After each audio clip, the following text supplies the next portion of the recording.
Revenge films. During college, I had a friend called Olivia. She was a hard worker all throughout college, and even after began her job, her boss liked that hard-working attitude and suggested an arranged marriage for her.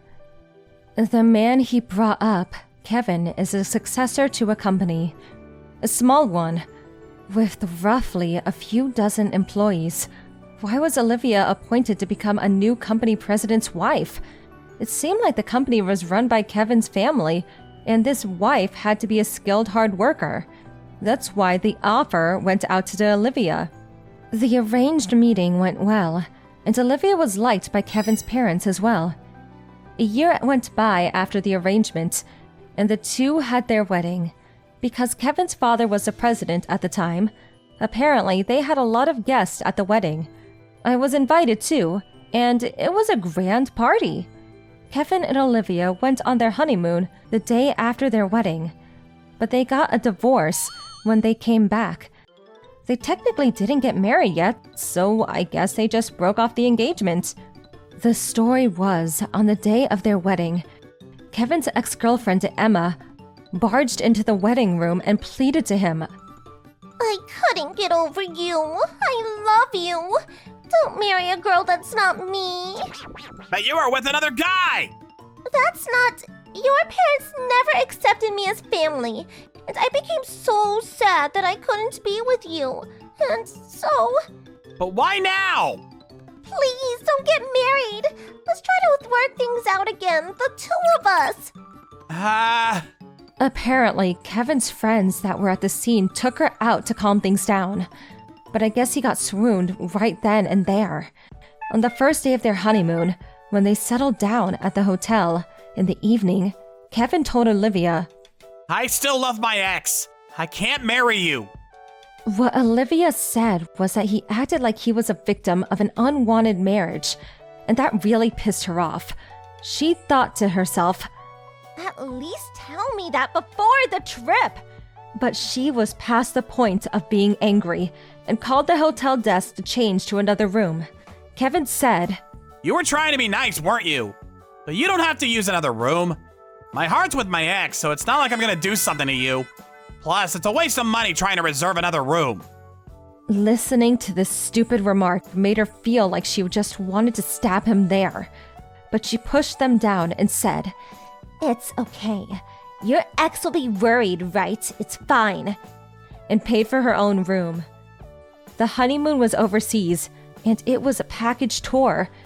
It was a hassle to return home midway, and it was a country Olivia wanted to visit for the longest time. So she just sucked it up and enjoyed the stay there. She also befriended another tourist group, 2 girls of around the same age, and joined them for most of the trip. Kevin, on the other hand, said, It's not fun going on vacation with someone I don't even like. And stayed cooped up in the hotel, calling and texting Emma 24/7. The moment he returned home, Kevin told his parents, I want to get back with my ex, so I can't marry Olivia. Obviously, his parents were furious. Actually, before Olivia had the wedding, Kevin had introduced his Emma to his parents, telling them that he wanted to marry her. But seeing how she acted and talked, his parents felt something was off about her. As they secretly searched for her background, they found out she was a player and was extreme with how she spent her money. They showed the proof and found Kevin and convinced him that she isn't fit for marriage. Give up. That's from the past. She's a changed woman now. And she says I'm the only one she loves. I know it's hard, but I want you to believe me. His parents weren't convinced. And all while Kevin was working hard to convince his parents, the ex in question was out having another affair. At least Kevin seemed to be angry this time and broke up with her. In the end, Olivia broke ties with Kevin, and his parents paid her a large sum of consolation money. Kevin never gave up, and no matter how much his parents disagreed, I'm definitely gonna marry Emma, is what he continued to say. Half a year later, his parents finally gave in and took Emma in as their own daughter-in-law. A few years later, when my child began attending kindergarten, I noticed a mother that was sort of being left out of our mom circle. It wasn't like the other moms were openly ignoring her or bullying her or anything. but people were deliberately leaving her out. I asked one of the moms I befriended, and she answered, "Oh, her?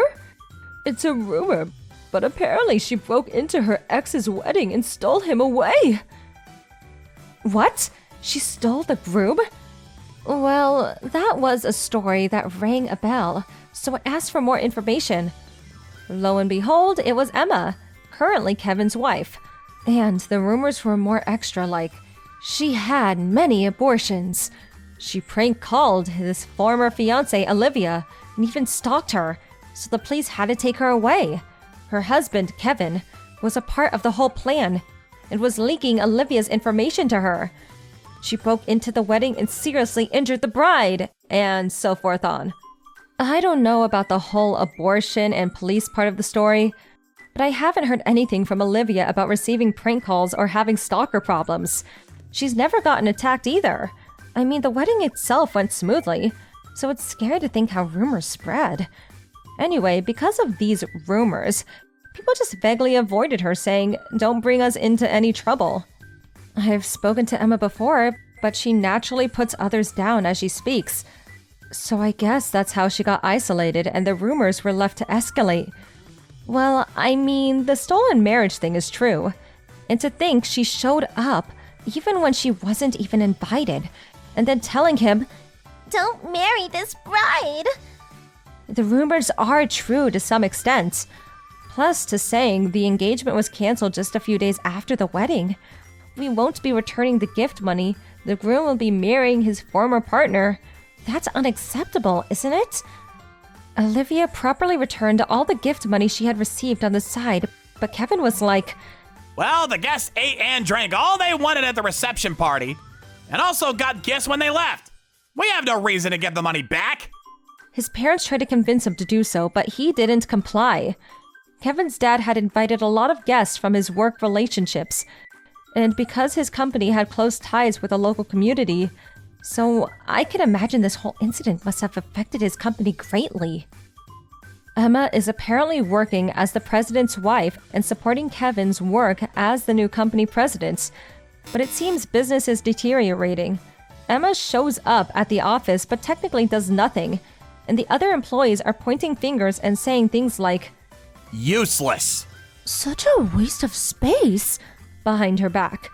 Moreover, because of her bad habits with money, people soon found out she was stealing money from the company to fill her wallet.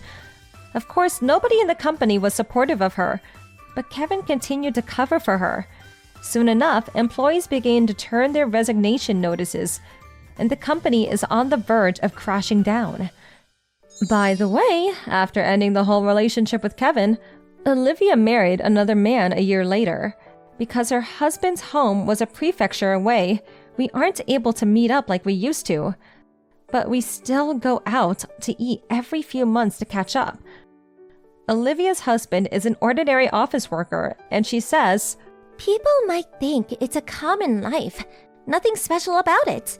But to be able to spend happy times with my family, that's what matters. And she looks really happy with her life. I'm so glad she didn't marry this ridiculous Kevin dude in the end. Olivia knew about Kevin's current state. She scoffed. Well, I guess that's all he had. I was stupid too, not to have noticed that about him. How was today's video? If you enjoyed it, please subscribe, like, and leave a comment. Stay tuned for more.